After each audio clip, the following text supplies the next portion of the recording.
तो last class में हम लोगों ने क्या किया था, सबसे पहले हम लोगों ने पढ़ा था लायबिलिटी के बारे में। ठीक है, लायबिलिटी दो तरह की होती है, मैंने बताया था, टाइम लायबिलिटी, डिमांड लायबिलिटी। ठीक है, तो बैंक के पर्सपेक्टिव से बैंक क्या प्रेफर करेगा कि लोग ज़्यादा टाइम डिपॉजिट कराएं, ठीक है, ताकि मेरे पास पैसा हो और मैं फर्दर उसको एज अ लोन में यूज़ कर सकूँ। ओके, उसके बाद लायबिलिटी के बाद हमने क्या पढ़ा था, NDTL, that is net demand and time liability. ठीक है, एनडीटीएल कहाँ यूज करते हैं हम लोग, सीआरआर कैलकुलेट करने में, एसएलआर कैलकुलेट करने में। ओके, उसके बाद हम लोगों ने क्या पढ़ा, लिक्विडिटी के बारे में। लिक्विडिटी क्या होती है कि कितनी इजीली कोई एसेट कैश में कन्वर्ट हो जाए। ओके, उसके बाद हमने पढ़ा था कि कॉस्ट ऑफ बोरोइंग जब बैंक की डिक्रीज हो जाएगी, यानी इंटरेस्ट रेट कम हो जाएगा, तो लिक्विडिटी बढ़ जाएगी।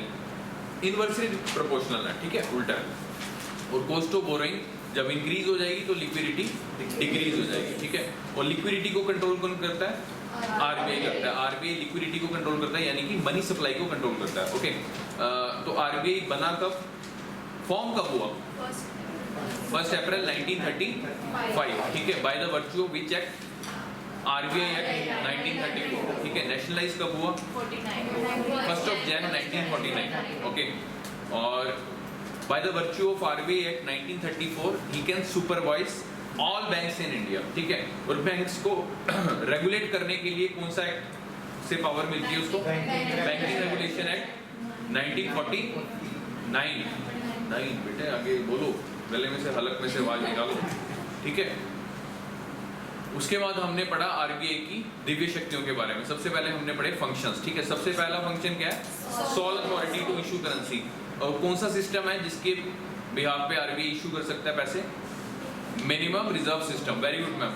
तो मिनिमम रिजर्व सिस्टम के लिए उसको कितनी बैकिंग रखनी होती है अपने पास, 200 करोड़ की, जिसमें 115 करोड़ का क्या होता है, गोल्ड होता है, और 85 करोड़ रुपीस की गवर्नमेंट सिक्योरिटीज होती हैं, फॉरेन सिक्योरिटी होती है। ओके, फॉरेन गवर्नमेंट की सिक्योरिटीज होती हैं। उसके बाद हम लोगों ने पढ़ा दूसरा function, bankers bank.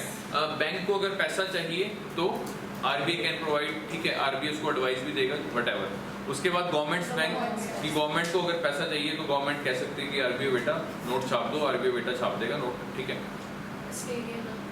Custodian of forex reserve, जितने भी फॉरेक्स रिजर्व है उसकी कस्टडी करता है, देखभाल करता है। फॉरेक्स रिजर्व में क्या आती है, हार्ड करेंसीज आती हैं। हार्ड करेंसी कितनी है, 5 है। कौन कौन सी, US dollar, Japanese yen, Chinese renminbi, और दूसरा नाम युआन। और ये चाइनीज कब ऐड हुई थी करेंसी, 2016 में, अक्टूबर 2016 में। उसके बाद चौथी currency British pound sterling, and the fifth one is European euro. ठीक है, तो फॉरेक्स रिजर्व में क्या आ गई, हार्ड करेंसी आ गई, दूसरी गोल्ड आ गई, तीसरी special drawing right of IMF, special drawing right of IMF which was created by IMF in 1969। ठीक है, भाई सब तोते की तरह रटे होने चाहिए एकदम। रूममेट तो जिनके हैं वो तो एक दूसरे से थप्पड़ मार मार के सुना करो एक दूसरे से कि चला तू दीपांशु सर बन के सुना। हाँ, इस तरह करते हैं हम लोग भी, ऐसे ही करते थे एक दूसरे से। हम लोग तो खाना खाने जाते थे ना, तब भी पूछते थे। ठीक है, तो इस तरह आदत डालो। उसके बाद हमने क्या पढ़ा, आरबीआई के क्रेडिट कंट्रोल मेजर्स। ठीक है, 2 क्रेडिट कंट्रोल मेजर है, पहला है क्वांटिटेटिव, दूसरा है क्वालिटेटिव। क्वांटिटेटिव में हम लोगों ने क्या पढ़ा, CRR, that is cash reserve ratio. वो कैश आरबीआई बैंक अपने पास रिजर्व रखता है मैम, या आरबीआई के पास, आरबीआई के पास। और एसएलआर में अपने पास। ठीक है, कैश रिजर्व रेशियो पे इंटरेस्ट मिलता है मैम, नहीं मिलता। एसएलआर पे मिलता है मैम, मिलता है। ठीक है, उसके बाद आरबीआई सपोज करो सर, मैम आप बताइए, सपोज करो कैश रिजर्व रेशियो आरबीआई ने बढ़ा दिया है, तो बैंक्स के पास अब ज्यादा मनी है लोन देने के लिए या कम मनी है, कम मनी है। ठीक है, तो इस कम मनी को क्या पॉलिसी बोलते हैं आरबीआई की, ये कौन सी पॉलिसी है मैम बताइए, policy of credit squeeze. Squeeze माने सोख लेना। और अगर आरबीआई सीआरआर को कम करेगा, ठीक है, तो उसको कौन सा बोलेंगे, पॉलिसी ऑफ क्रेडिट, बताइए मैम। व्हाइट दुपट्टा, आप क्या चीज एक सेकंड, अरे देवी जी को बोलने दीजिए, तुम लोग तो खा गए हो। सपोज करो मैम आरबीआई सीआरआर कम कर देगा, कैश रिजर्व रेशियो को कम कर देगा, इसका मतलब है कि बैंक के पास पैसे ज़्यादा है देने के लिए, तो इसको पॉलिसी ऑफ क्रेडिट स्क्वीज बोलेंगे या पॉलिसी ऑफ क्रेडिट लिबरलाइजेशन बोलेंगे? लिबरलाइजेशन, वेरी गुड, ठीक है। तो उसके बाद हमने किया था SLR। SLR mean statutory liquidity ratio, that is RBI को, सॉरी बैंक को कुछ अमाउंट, कुछ कैश रिजर्व रखना पड़ेगा, किसमें? कुछ लिक्विड एसेट्स में। वो लिक्विड एसेट्स कुछ भी हो सकते हैं, जैसे गोल्ड हो सकता है, गवर्नमेंट सिक्योरिटीज हो सकती है, कॉर्पोरेट बॉन्ड्स हो सकते हैं रेप्यूटेड कंपनीज के, ओके। और SLR निकालने का formula C+V+S divided by L। C is the cash in hand, B is current balance in another bank, that is vault cash, and S means securities, okay, and L means liability, okay। SLR के बाद हम लोगों ने पढ़ा liquidity adjustment facility, है ना? उसमें हम लोगों ने पढ़ा repo rate, that is repurchase option, ठीक है। रेपो रेट का एम क्या होता है सर, बताइए? सेम शर्ट है? नहीं पता? आई नहीं फिकर? अच्छा नहीं आया। पाजी आप बताइए लास्ट।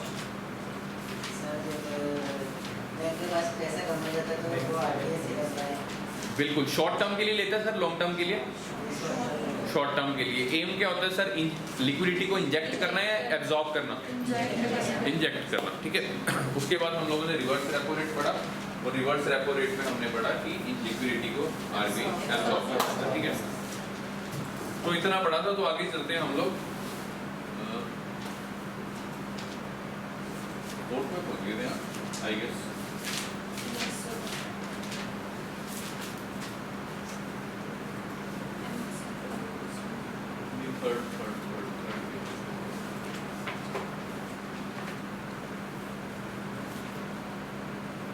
ठीक है सर।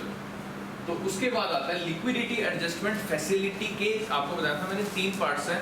पहला रेपो रेट, दूसरा reverse repo rate, and the third one is MSF। MSF means marginal standing facility, okay. Marginal standing facility का मतलब क्या होता है सर? नाम से क्लियर है कि आप मार्जिन पे खड़े हो और यहाँ पे आपको RBI ने पकड़ लिया, ठीक है, गिरने से बचा लिया आपको। इसके बाद आप खाई में गिरने वाले थे और आपको बचा लिया, ठीक है। तो मार्जिन स्टैंडिंग फैसिलिटी को हम लोग क्या बोलते हैं? पिनल रेट, यानी पेनल्टी लगती है बैंक को, ठीक है, कि भाई तू बार बार मेरे से भीख मांग रहा है, ठीक है, तो अब की बार ये तेरे को मैं पेनल्टी लगाऊंगा, कितनी? 1%, अराउंड 1% होता है। रेपो रेट प्लस 1%, ठीक है, जो भी रेपो रेट चल रहा है उस टाइम प्लस 1%। 1% के अंदर अंदर ही होता है, ठीक है, जो भी MSF होता है, ठीक है। तो ये याद रखना है, MSF क्या है, मार्जिन स्टैंडिंग फैसिलिटी क्या है? It's a penal rate under liquidity adjustment facility, okay. जैसे कि लिखा हुआ है, marginal standing facility is a rate at which scheduled commercial banks are able to borrow overnight funds, ठीक है, from RBI against government securities. Repo rate में भी government security, reverse repo rate में भी गवर्नमेंट सिक्योरिटी। अच्छा मेरे को बताइए कि जो गवर्नमेंट सिक्योरिटी जो देता है, बैंक देता है जो RBI को, ये ठीक है, रेपो रेट में, तो वो परमानेंटली सोल्ड होती है या टेम्परेरी, ठीक है। मिनिमम 7 दिन का रेपो होता है, मैक्सिमम 14 डेज का, ठीक है, याद रखनी है सर ये बातें आपने।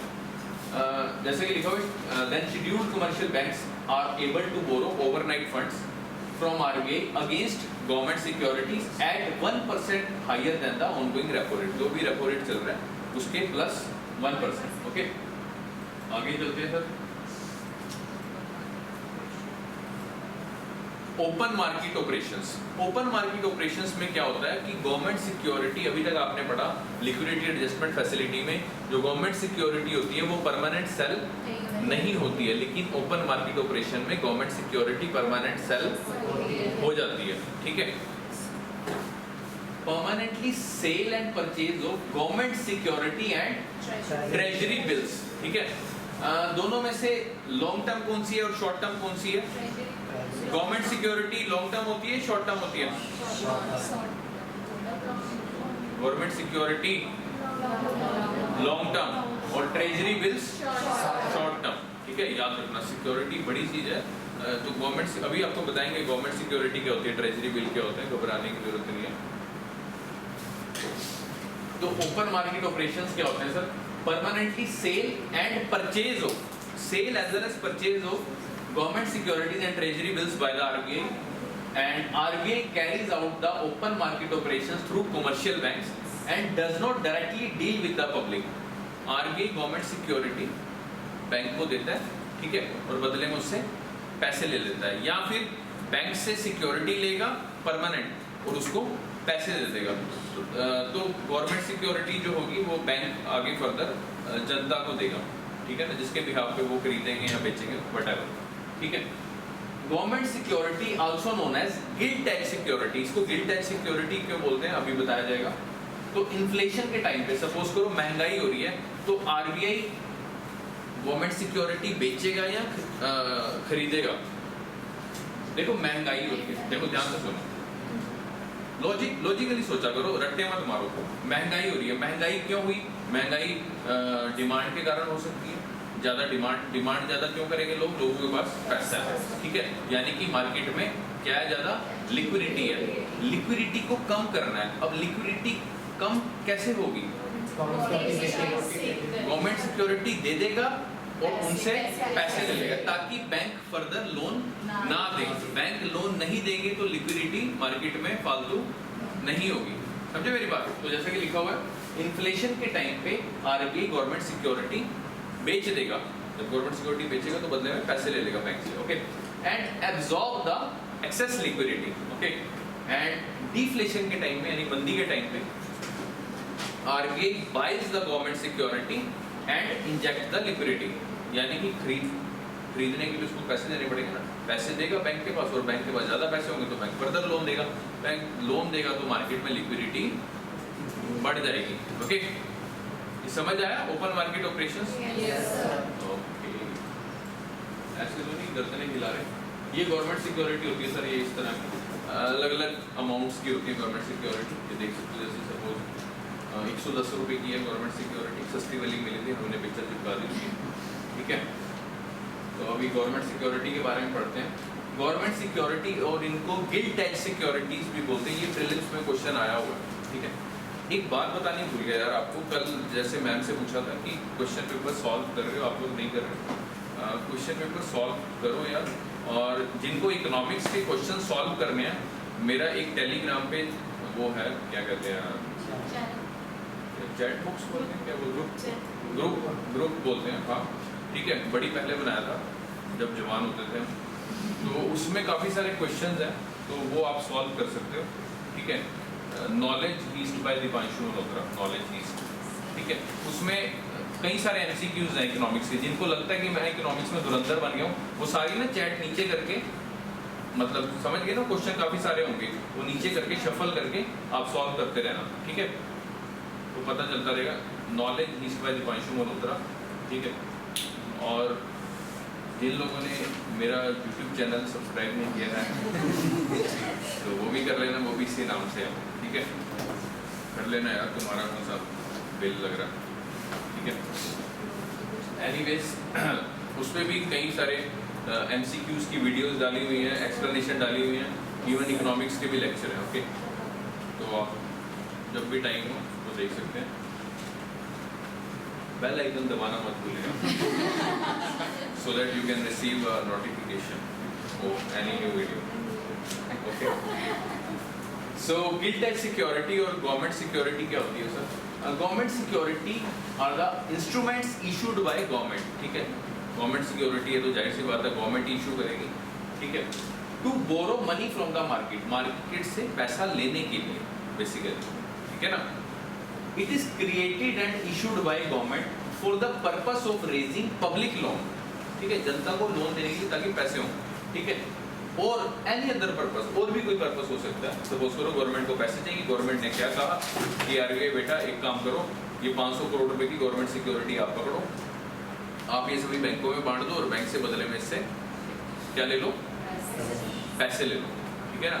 बैंक से पैसे ले लिए और गवर्नमेंट के पास पैसे आ गए, आरबीआई ने फर्दर पैसे किसको दे दिए, गवर्नमेंट को, ठीक है।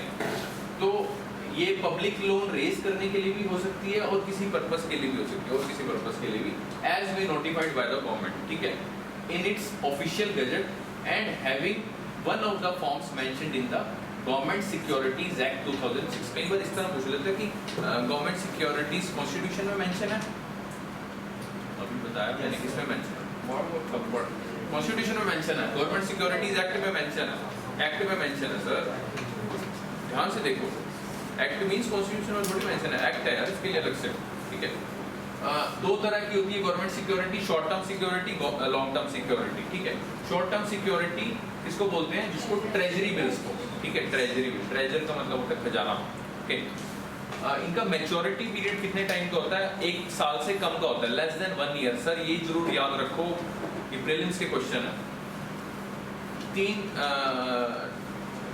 क्या कहते हैं, 3 टाइम्स का मैच्योरिटी पीरियड होता है, या तो 91 डेज की होगी, या 182 डेज की होगी, या 364 डेज की होगी। ये डबल है, 91 का डबल 182, 182 का डबल 364, ठीक है, याद रखना। ट्रेजरी बिल्स शॉर्ट टर्म है, गवर्नमेंट सिक्योरिटी लॉन्ग टर्म है। Now the next point is कि ट्रेजरी बिल को कौन इशू कर सकता है, सेंट्रल गवर्नमेंट जो है वो ट्रेजरी बिल को भी इशू कर सकती है और गवर्नमेंट सिक्योरिटीज को भी इशू कर सकती है, लेकिन स्टेट गवर्नमेंट सिर्फ और सिर्फ लॉन्ग टर्म सिक्योरिटी इशू कर सकती है, शॉर्ट टर्म नहीं कर सकती, याद रखना, ये इंपॉर्टेंट पॉइंट है। लॉन्ग टर्म सिक्योरिटी जिसको गवर्नमेंट बॉन्ड्स भी बोलते हैं, ओके, गवर्नमेंट बॉन्ड्स भी बोलते हैं और डेटेड सिक्योरिटीज भी बोलते हैं, याद रखना। मैच्योरिटी पीरियड इनका 5 साल, 10 साल, 15 साल, ठीक है। Central government issues both treasury bills and government security, जिनको बॉन्ड्स भी बोलते हैं और डेटेड सिक्योरिटी भी बोलते हैं, गवर्नमेंट सिक्योरिटी जो कि लॉन्ग टर्म है।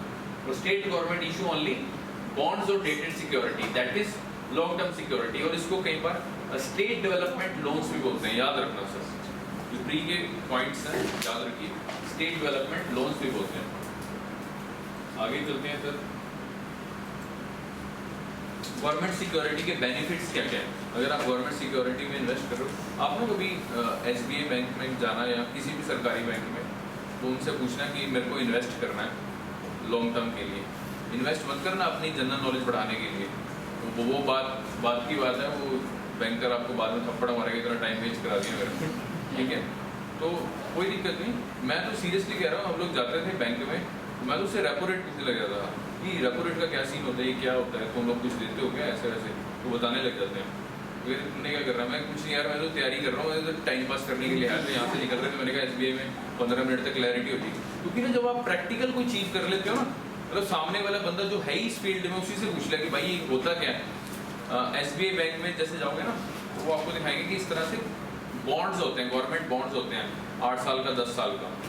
अभी मैं हाल ही की बात है, 2 हफ्ते पहले SBI बैंक में ना किसी काम से गया था मैं, तो उन्होंने कहा था कि अपने बच्चे के लिए ये बॉन्ड खरीद लो, गवर्नमेंट का बॉन्ड है 10 साल का, इसमें 7 लाख रुपए इन्वेस्ट करने हैं आपको 5 साल, और अगले 5 साल बाद आपको, मतलब 10 सालों में आपको ये 5 के डबल हो जाएंगे, 5 का 10 हो जाएगा। तो गवर्नमेंट बॉन्ड्स होते हैं, उसका मैच्योरिटी पीरियड यानी कितना हुआ, 10 साल, ठीक है ना।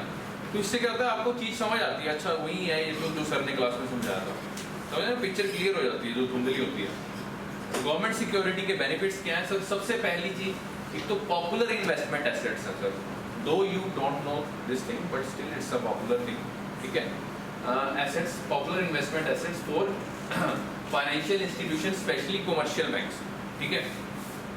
सेफ इन्वेस्टमेंट है सर, गवर्नमेंट टिकेगी आपको 10 साल बाद, मैं नहीं दे रही, ऐसा नहीं होएगा, ठीक है ना। चाहे बीजेपी है, बीजेपी के बाद कांग्रेस आई, तो तुमने तो बीजेपी के टाइम पे लिया था, अभी नहीं मिलेंगे, ऐसा कुछ नहीं है, सेफ इन्वेस्टमेंट है। Third thing, zero income default, ठीक है, ये नहीं कि पैसे जोड़ के भाग गई गवर्नमेंट, नहीं ऐसा भी नहीं होने वाला। हाई रेट ऑफ रिटर्न, बताया ना मैंने, 5 के डबल 10 हो जाएंगे। 100% लिक्विडिटी, जब मर्जी मुंह उठा के वो बॉन्ड के पेपर ले जाओ कि भाई साहब ये आपने कहा था आज से 10 साल पहले, तब मेरी दाढ़ी काली थी, अभी सीखती है, तो 5 के 10 मिलेंगे क्या, हाँ बेटा मिलेंगे, पक्का मिलेंगे, भले तुम कैसे हो, कैसे देखो उस time. So because of the third, fourth and fifth point, ये लास्ट के 3 पॉइंट्स की वजह से गवर्नमेंट सिक्योरिटी को गिल्ट टैक्स सिक्योरिटी बोलते हैं। गिल्ट टैक्स मीन्स जिसमें पैसा इन्वेस्ट करने के बाद गिल्टी नहीं फील होती, ठीक है ना। आपके कई दोस्त या आस पड़ोस में कोई लोग फाइनेंस का काम करते हो, देते हैं ना फाइनेंस पे लोग पैसे, ये 2% ब्याज में, 3% ब्याज में, तो आगे से जो लेते हैं वो बड़े हरामखोर टाइप में ही लोग होते हैं, पैसे लेके ब्याज भी नहीं देते, है ना। तो फाइनेंसर उनको कहता है ना कि अरे यार गिल्टी हो रही है, इस बंदे को पैसे दे दिए, ये पैसे भी नहीं दे रहा मेरे, होता है ना। तो लेकिन यहाँ पैसे इन्वेस्ट करने के बाद आपको गिल्टी नहीं फील होगी, ठीक है, ठीक है, समझ आया। Why government securities are known as gilt and security, okay. Sir, you are jotting down the points. Okay. Shall we wait for you? एक रह गया? वाह सर क्या स्पीड है सर। ये कल के तो नहीं पढ़े हुए? कल के पढ़े हुए? पानी मंगवा दो कोई। फोन कर दो, मैं फोन करता हूँ मैथ्यू सर को।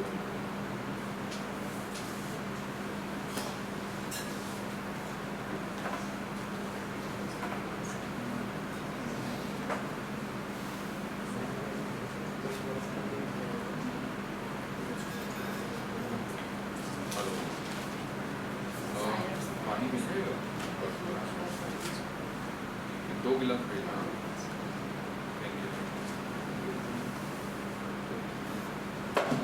कर लिया सर, जॉट डाउन कर लिया?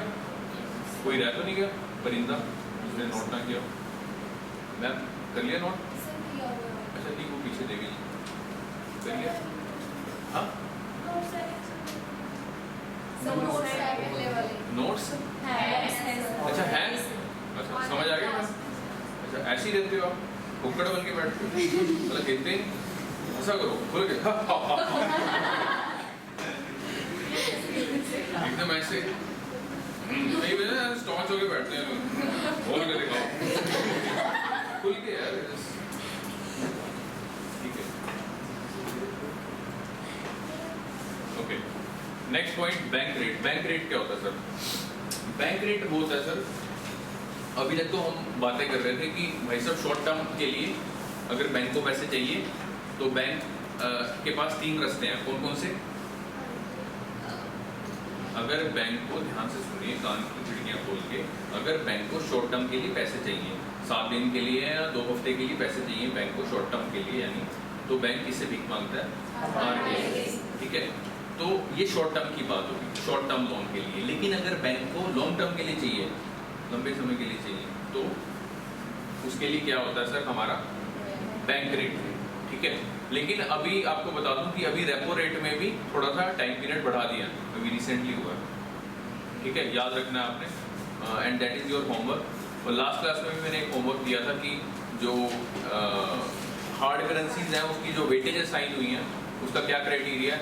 आई होप तुमने नहीं किया होगा। अरे हाई फाई, ऐसा ना करो यार प्लीज, ये इतना तो काम कर लिया करो, तो घर जाके करते क्या हो? हाय सारा दिन बहुत पढ़ाई कर ली, इंस्टाग्राम पे किसका लाइक आया है, स्टोरी, इसमें भी दुख हो रही है बेचारे। सर मेरा फोन सूख चुका है, इंस्टाग्राम नहीं चल रहा, मेरा इंस्टाग्राम चलवा दो।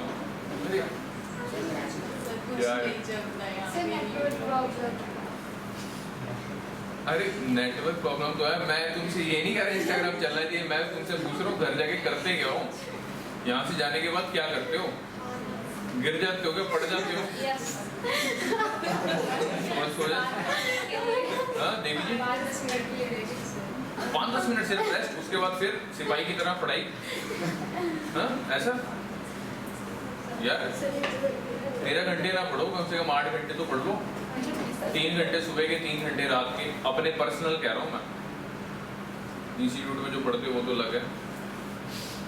एनीवेज बैंक रेट की बात कर रहे हैं हम लोग। बैंक रेट क्या है? Suppose if SBI wants money for the long term, okay, from RBI, that is the interest rate on such long term loan is known as bank rate. ठीक है, और यहाँ पे नोट करने वाली बात ये है that banks not give any collateral और एनी सिक्योरिटी और एनी मॉर्टगेज एसेट्स। ठीक है, कोलेटरल समझते हो? आप लोग बैंक में जाते हो तो कुछ ना कुछ गिरवी रखते हो ना, कि भाई साहब ये हमारे घर की रजिस्ट्री ले लो या मेरी कार के पेपर ले लो या व्हाटएवर। ठीक है, तो बैंक को कुछ नहीं देना पड़ता इस तरह, कोई कोलेटरल, कोई मॉर्टगेज एसेट्स नहीं देने पड़ते। Okay, but nowadays bank rate is not a main tool to control inflation. ठीक है, अभी बैंक रेट ज़्यादा यूज़ नहीं होता, बट इसको यूज़ कहाँ पे किया जाता है? पेनल्टी रेट्स में। सपोज करो RBI को बैंक के ऊपर कोई पेनल्टी लगानी है कि ये बार बार मेरे से रेपो पे पैसे मांग लेता है, या कोई भी XYZ रीज़न है, बैंक ने अच्छा परफॉर्म नहीं किया, बैंक के NPS बहुत ज़्यादा बढ़ गए, नॉन परफॉर्मिंग एसेट्स बहुत ज़्यादा बढ़ गए हैं, तो इसमें मैं पेनल्टी लगा देता हूँ। ओके, तो उस केस में क्या करता है RBI? बैंक रेट यूज़ करता है। ठीक है, यानी बैंक रेट को यूज करता है, बैंक रेट प्लस पेनल्टी, ठीक है, जैसे कि लिखा हुआ है nowadays bank rate is not a main tool to control inflation, okay, so bank rate is generally linked with the penal rates, okay, that is penalty suppose क्या होगी bank rate plus whatever जो भी percent penalty लगाना चाहेगा RBI, okay, तो inflation के time पे bank rate क्या होगा, इंक्रीज होगा, बट ऑब्वियस है महंगाई होगी है तो बैंक रेट महंगा लोन देगा ना आरबीआई बैंक को, और डिफ्लेशन के टाइम पे डिक्रीज करेगा। छोटे छोटे इंटरलिंकिंग वाले पॉइंट्स हैं, ये जरूर याद रखिए सर। आगे चलते हैं सर। तो जो सेंट्रल बैंक डिसाइड करता है रेट जिसपे कमर्शियल बैंक को लोन देना है उसको क्या बोलते हैं, बैंक रेट। अभी हमने पढ़ा 2 मिनट पहले, बैंक रेट लॉन्ग टर्म के लिए शॉर्ट टर्म के लिए, लॉन्ग टर्म के लिए, okay. So central bank decides the rate to lend to the commercial banks, that is known as the bank rate. और जो कमर्शियल बैंक्स डिसाइड करते हैं कि पब्लिक को किस पे लोन देना है उसको क्या बोलते हैं, बेस रेट। और वो अभी बेस रेट क्या है बताने वाले की फुल इज्जत की जाएगी। है कोई बच्चा जो बताए, सपोज करो बैंक को आपको लोन देना है, वो किस पे डिपेंड करता है, बैंक की जो लोन का जो बेस रेट है कि हाँ इससे नीचे नहीं दूंगा मैं, वो किस पे डिपेंड करता है। तुम लोगों ने पढ़ रखी है इकोनॉमिक्स, तो ये हालत है तुम्हारे। अरे बोलो, बैंक को आप लोगों को लोन देना है तो वो किस पे डिपेंड करेगा, वो जो बेस रेट है वो किस पे डिपेंड करेगा, वो कैसे निकलेगा। ऑप्शन दूं, ऑप्शन चलो, first option is PLR, second one is BPLR, third option is base rate and the fourth option is MCLR। ध्यान से सुनिए, बैंक को आपको लोन देना है तो वो किस पे डिपेंड करेगा, PLR that is prime lending rate पे, BPLR that is benchmark prime lending rate, and the third one is the base rate, and the fourth one is the MCLR that is marginal cost lending rate. Fourth one MCLR, okay. अभी बताया था कि पहले PLR था, फिर BPLR, फिर base rate आया, फिर बेस रेट के 2 चीजें रिमूव करके MCLR आ गया, है ना, याद है। तो उसने बोला कि उसने मुंह में दही जमा के बैठे थे, हाँ भूल गए, तो भूलना नहीं है देवी जी। जी जी जी जी जी, ये वाला ये जॉट डाउन करना है, ओके ओके।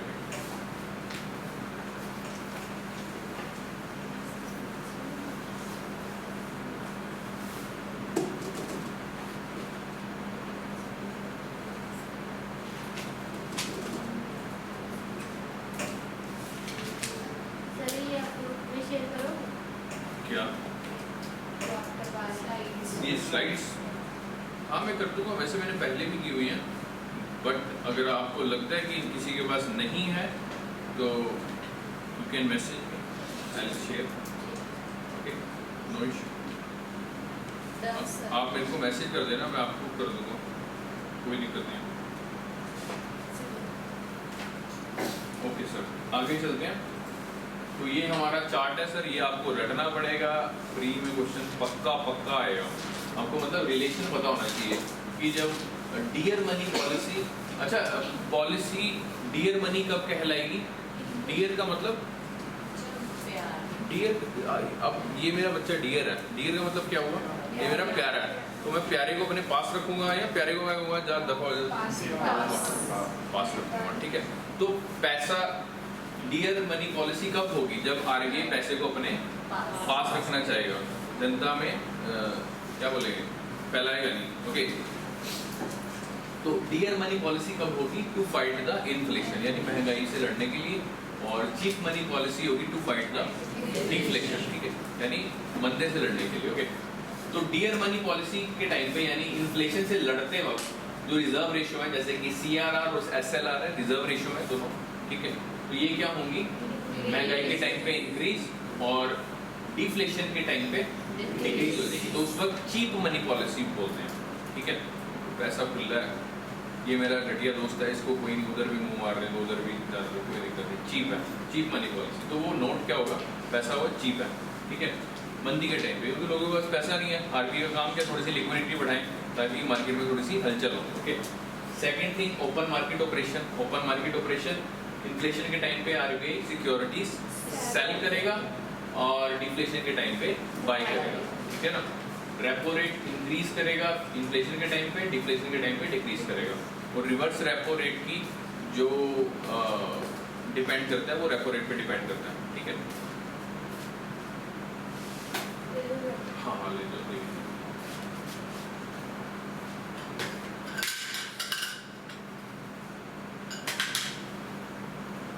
इसके बाद हम लोगों ने पढ़ा बैंक रेट।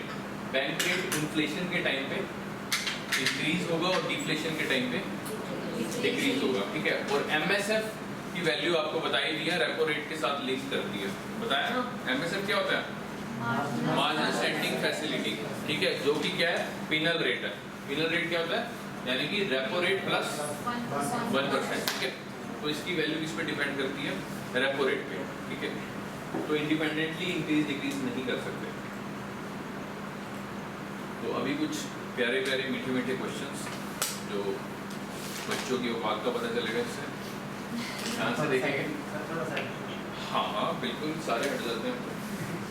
तो क्वेश्चन है which of the following will increase the money supply in the economy, ठीक है।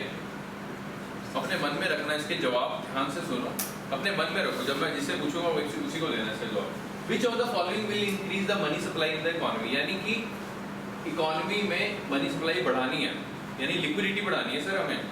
पहला ऑप्शन है purchase of government security from public by RBI, कि जनता से गवर्नमेंट सिक्योरिटी परचेज कर ली आरबीआई ने, पहला ऑप्शन।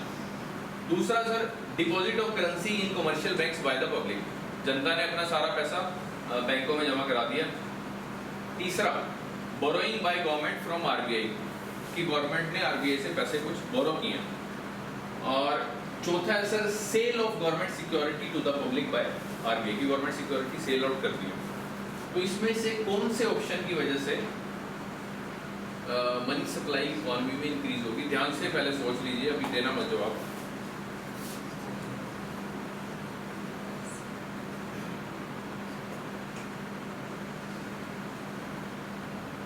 एलिमिनेशन मेथड भी लगाना, ठीक है ना। जो आपका ऑप्शन निकल रहा है उसको पहले देख लो कि हाँ यार ये तो है, और बाकी ऑप्शन में नहीं है उसको एलिमिनेट कर दिया, फिर जो बाकी बचे उसी में से आपको चॉइस करनी है कि आंसर कौन सा होगा, ठीक है। इससे क्या होता है, टाइम वेस्ट कम होता है आप लोगों का। बताइए सर, बताइए। ओके, और कोई?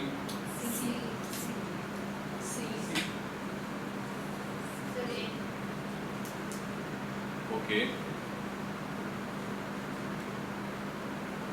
ओके, और कोई? ओके, और कोई? ए और सी में लड़ाई हो रही है, और कोई जो जिसको बी और डी लग रहा हो, जिसको ए लग रहा हो? ध्यान से देखो, सी वाले भी दोबारा देख लो, ए वाले भी दोबारा देख लो कि ए क्यों नहीं है, और सी वाले देख लो ए क्यों नहीं है, ए वाले देख लो सी क्यों नहीं है। देखो ध्यान से सोचो, इसमें वो कह रहा है कि which of the following will increase money supply in the economy, मतलब डैम श्योर कि मनी सप्लाई बढ़नी है। माइट नहीं लिखा हुआ, ये चीज ध्यान रखो, मे भी नहीं लिखा हुआ उसने, विल, कि पक्का होनी है सर इससे मनी सप्लाई। तो दोबारा सोच लो, ए वाले भी सी वाले भी।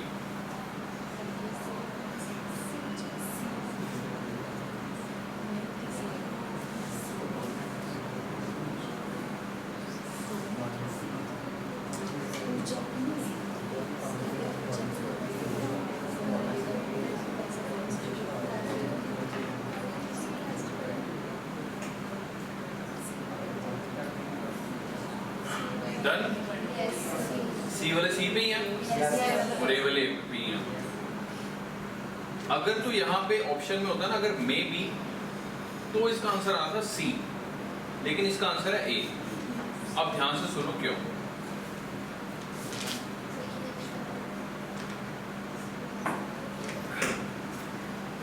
पहला ऑप्शन तो क्लियर है, purchase of government security from public by RBI. Government security ली, पैसा दिया, पैसा बढ़ गया, मनी सप्लाई बढ़ गई। पहला ऑप्शन तो सही है, तो ए और सी में से आंसर है, तो बी और डी तो वैसे ही एलिमिनेट हो गए, ठीक है। अब बात आती है तीसरे ऑप्शन की। देखो, borrowing by government from RBI. देखो बैंक जो है वो कैसे बोरो करेगी आरबीआई से, कैसे बोरो करेगी? या तो उसको कहेगी नोट छाप देने, नए नोट छाप दे, मेरे को पैसे दे दे, ठीक है। या उसको क्या कहेगी, ये गवर्नमेंट सिक्योरिटी रख ले मेरे से और मेरे को पैसे दे दे। और जब गवर्नमेंट के पास पैसे आएंगे, ठीक है, there might be a possibility कि वो उस पैसे को या तो अपना पुराना जो कोई लोन लिया हुआ है उसको चुकाने में लगाए, या कोई इंफ्रास्ट्रक्चर प्रोजेक्ट बनाए। जब इंफ्रास्ट्रक्चर प्रोजेक्ट बनेगा तो उसमें कहीं लेबर लगेगी, उनको तनख्वाह मिलेगी, तो उनके पास पैसा आएगा तो लिक्विडिटी बढ़ेगी। There might be a possibility. तो दो केस हैं सर। तो अगर तो सर मे बी होता, मे बी, तो आंसर होता इसका सी। लेकिन अगर विल है, ठीक है, कि पक्का इसे बढ़नी है, तो आंसर होगा इसका सर ए। समझ आ गया? लॉजिक आपने सही लगाया है। अगर मतलब एट एनी हाउ लिक्विडिटी बढ़ने के चांस उसमें भी है, बट मे बी, समझे सर? तो ये चीज का ध्यान रखना सर, छोटी छोटी मगर मोटी बातें। आगे चलते हैं सर, बच्चों के इसी उत्साह को आगे लेते हुए अगले प्रश्न की ओर। तो ये रहा आपका अगला प्रश्न आपकी कंप्यूटर स्क्रीन पर। RBI act as bankers bank, this imply, RBI बैंकों का बैंक कहलाता है। इसका मतलब क्या हुआ? इसका मतलब ये हुआ कि other bank retain their deposit with RBI, कि बैंक अपना सारा डिपॉजिट, सारा नहीं कुछ डिपॉजिट रखते हैं आरबीआई में। दूसरा है RBI lends fund to the commercial banks in the time of need, जब बैंक को भीख की जरूरत होती है तो आरबीआई दे देता है। और तीसरा है कि आरबीआई के एडवाइस करता है मॉनेटरी मैटर्स पे कमर्शियल बैंक्स को। तो इसका आंसर क्या होना चाहिए सर? सोचिए, मन में सोचिए। डी। और कोई भाई एबीसी वाला? एबीसी वाला है कोई होशियार? हाँ भाई, तीनों। अच्छा, नहीं मैं पूछ रहा हूँ कोई और है जिसको ए या बी लग रहा हो? डी लॉक कर दिया जाए? Yes, sir. तो डी है इसका राइट आंसर। तो आगे चलते हैं बिना बकवास किए। तो आगे हमारा थैंक यू आ गया। तो फिर अगली स्लाइड की तरफ चलते हैं। Okay, not any issue.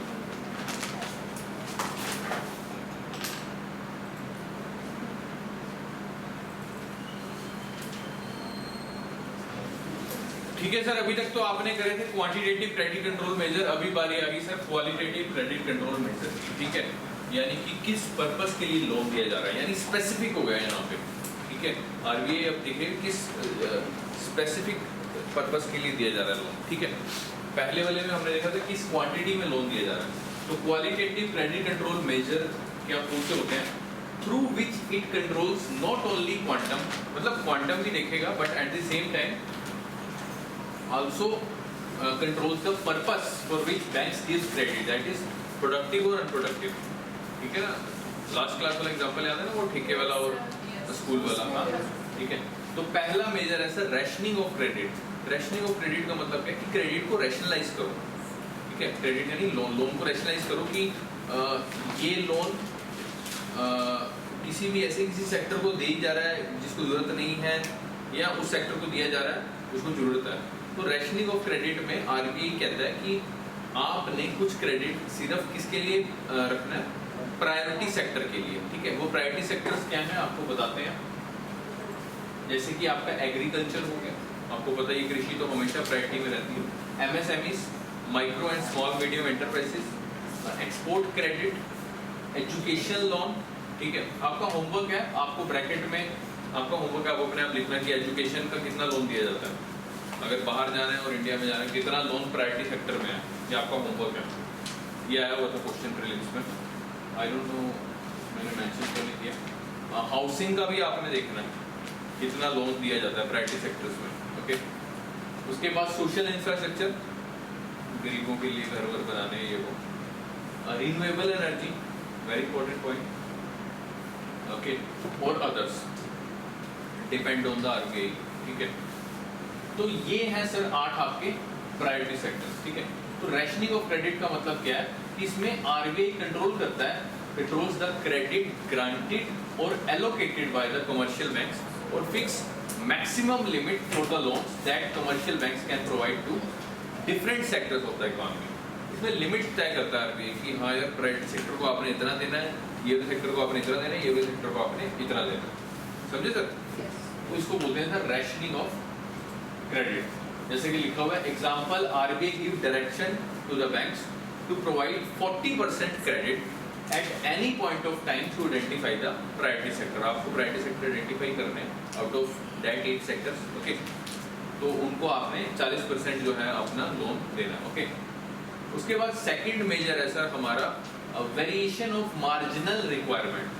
मैंने पहले भी बताया था, फिर भी बताता हूँ दोबारा। सपोज करो कि आपको लोन लेना है, सपोज करो आपको थार पे लोन चाहिए, बाजी को लोन चाहिए थार पे, ठीक है।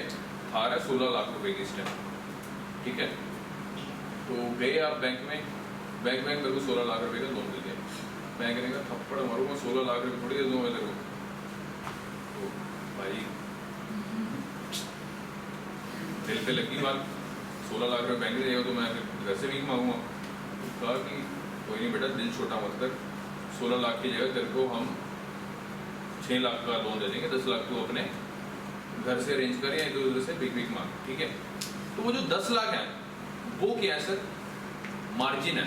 यानी 16 लाख रुपए का टोटल लोन था, लोन की डिमांड थी, ठीक है। जो अमाउंट है, जो उस एसेट का अमाउंट है 16 लाख रुपए, उसमें से 6 लाख रुपए तो बैंक ने दे दिए और बाकी जो 10 लाख रुपए हैं वो पाजी इधर उधर से इकट्ठे करेंगे। तो जो 10 लाख है ना वो क्या है, मार्जिन रिक्वायरमेंट। तो उस मार्जिन की वेरिएशन करता रहता है आरबीआई, समझे सर। उस मार्जिन की वेरिएशन करता है कि कितना मार्जिन मैंने, कितना भार मैंने कस्टमर के ऊपर छोड़ना है, कि इतना तो अपने आप से कर। जब तू इतना ही नहीं कर पा रहा तो कल को मेरे 5 लाख कहाँ से चुका देगा। लॉजिक ये होता है बेसिकली पीछे, ठीक है। तो मार्जिन इज द, जैसे कि लिखा हुआ है, अब इंग्लिश वर्जन पढ़ लो आपको समझ आ जाएगा। Margin is the part of the loan amount which we cannot borrowed from the bank, hence this portion of finance is to be compulsorily brought by the borrower from its own source, जहाँ से मर्जी वो करे अपने source से, okay. तो जैसा कि लिखा हुआ है कि इन्फ्लेशन के टाइम पे आरबीआई मार्जिन बढ़ा देगा, बट ऑब्वियस है, और डिफ्लेशन के टाइम पे मार्जिन कम कर देगा, ओके। तो this method enables the commercial banks to direct their funds to the essential activities rather than speculative activities। जो एसेंशियल है, जो जरूरत है, ठीक है ना। अगर पाजी और किसी जरूरी काम के लिए मांगते कि मैं इस तरह से बच्चों के लिए स्कूल खोलना चाहता हूँ, अनाथालय खोलना चाहता हूँ, तो कहते हैं यार इसका प्रोडक्टिव है तो इसको लोन देता हूँ, ठीक है। एसेंशियल एक्टिविटी के लिए मांग रहा है तो इसमें मार्जिन में कम कर देता हूँ, ठीक है, ताकि उसके ऊपर ज़्यादा भार ना आए। लेकिन अगर पाजी कह रहे हैं थार लेनी है, मैंने इम्प्रेस करना है, गेड़ी वेड़ी मारनी है, तो मार्जिन वो बढ़ा देंगे, समझे मेरी बात। तो आगे चलते हैं सर। हाँ, प्रायोरिटी सेक्टर वायरस आ चुका है, कोई दिक्कत नहीं। प्रायोरिटी सेक्टर लैंडिंग के बारे में, दो sectors which the government and RBI considered as important for the development of the basic needs of the country. Yes, keep this thing in your mind. For the development of basic needs of the country and are to be given priority over other sector. That's why they are known as priority sector ना, ठीक है, because उनको priority मिलती है as compared to other sectors, ठीक है। So the banks are mandated. Remember this thing. कई बार ना पेपर में लिख देते हैं banks are not mandated. No sir, they are mandated to encourage the growth of such sectors with adequate and timely credit, ताकि उनको जल्दी और समय के अनुसार उनको क्रेडिट मिल जाए, ठीक है ना। आगे चलते हैं सर। आगे सर ये हमने थोड़ी सी बकवास डाली हुई है। Not only for boys, the Royal Enfield is the first crash for girls too. I don't know why I put this picture. हाँ, ये इसका पीछे क्या लगाया था, कहानी बनाई थी कि देवी जी को बुलेट के लिए लोन चाहिए था। तो देवी जी गई वहाँ बैंक में, बैंक मेरे को पैसे चाहिए, यहाँ ये बुक्कल मार के खड़ी हुई है देवी जी। वो बात लगा घर में ऐसे बैठ के जाती हूँ, स्कूटर की मोटरसाइकिल बना रखी है, देख रहे हो। चलो एनीवेज, लड़कियां नाराज हो जाएंगी सर ज़्यादा मजा उड़ाते हो। आगे चलते हैं। Third point, third qualitative measure, regulation of consumer credit, ठीक है। टू भी कार लोन, बाइक लोन जो भी देना है उसकी रेगुलेशन करना, उसकी कंट्रोल करना, फिक्स कर देना उसका अमाउंट। जैसे कि लिखा हुआ RBI fix the credit for consumer goods like car, scooter etcetera, कुछ भी चीज़, सिंपल है। आगे चलते हैं। मोरल सुएजन मतलब कि नैतिकता के आधार पर स्यू करना बैंक को, ठीक है, बैंक को एडवाइस देना, रिक्वेस्ट करना या परमिशन देना, कुछ भी नैतिकता के आधार पर। जैसे कि लिखा हुआ है, this is the credit control method of RBI but obvious under this RBI gives advice और देन रिक्वेस्ट और persuasion to commercial banks to cooperate with the central bank, कि भाई साहब आप जो हमारी नीति है, आरबीआई कहेगा जो हमारी नीति है, जो पॉलिसीज हैं, आप उसको फॉलो करिए, ठीक है। जैसे कि एग्जांपल दिखा देता हूँ, हम लोगों ने शायद कटिंग भी डाली होगी न्यूज़पेपर की, that RBI advises the banks to increase cash supply to the villages. तो this is example of moral suasion, ठीक है। यानी कि in this measure RBI gives advice, then request and then permission to the commercial bank to cooperate with the central bank in implementing it credit policies, okay। आगे चलते हैं sir, notes को क्या होगा। उसके बाद आता है सर डायरेक्ट एक्शन और पब्लिसिटी। डायरेक्ट एक्शन कब लेता है आरबीआई? सपोज करो कि बैंक ने आरबीआई ने बोला कि भाई इस तरह की ये पॉलिसी फॉलो करनी है, ठीक है, तो बैंक उसकी बात नहीं मानता है, बैंक ऐसी लोन बांट रहा है, विजय माल्या को बांट रहा है, इस तरह के लोगों को बांट रहा है, नीरव मोदी जैसे लोगों को बांट रहा है, ठीक है, तो उस केस में आरबीआई क्या करेगा? डायरेक्ट एक्शन लेगा, पेनल्टी लगा देगा उसके ऊपर, कुछ भी। बैंक का कई बार लाइसेंस भी रद्द हो जाता है कि आपने मेरी बात नहीं मानी तो आपका लाइसेंस रद्द हो जाएगा। डायरेक्ट एक्शन इसका मतलब हिंदी वर्जन। और पब्लिसिटी का मतलब फॉर एग्जांपल कोई आरबीआई नई पॉलिसी लेके आना चाहता है, सपोज करो जीएसटी इंप्लीमेंट कर रहा था, तो कई सारे सेमिनार्स होते थे न्यूज़ में, आपस में लोग बहस करते थे, देखा होगा कि जीएसटी लाया जाएगा नहीं लाया जाएगा तो उसके क्या क्या बेनिफिट्स हैं, क्या क्या ड्रॉबैक्स हैं, ठीक है, सेमिनार्स देखे होंगे आप। तो जैसे कि लिखा हुआ है, under this method if commercial banks do not follow the policy of RBI then the RBI has only recourse to direct action, ठीक है ना, वो एक्शन लेगा। सो आरबीआई, और उसमें क्या है कि